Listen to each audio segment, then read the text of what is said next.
Charlie Chaplin বলেছিলেন, I would like to die in the middle of the sea. আরও অনেকেই মনে করেন একজন শিল্পীর সার্থকতা তার অন স্টেজ মৃত্যুতে।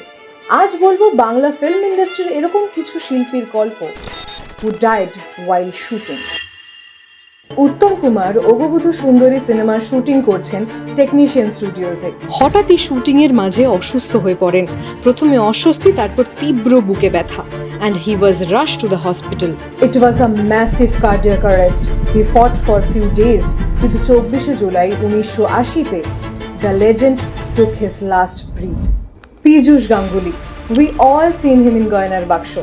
But in 2015, after a shoot, he met with a serious road accident.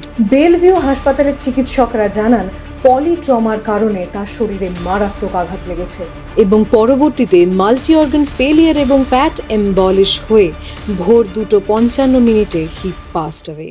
Rituparno Ghosh, legendary Bangali film maker, যিনি নিজের শরীর এবং পরিচয় নিয়ে একাধিক সময় বিভিন্ন পরীক্ষামূলক চিকিৎসা এবং হরমোনাল ট্রিটমেন্টের মধ্যে দিয়ে গেছেন। 30 মে 2013-এ he left us, making the entire industry emotional and heartbroken.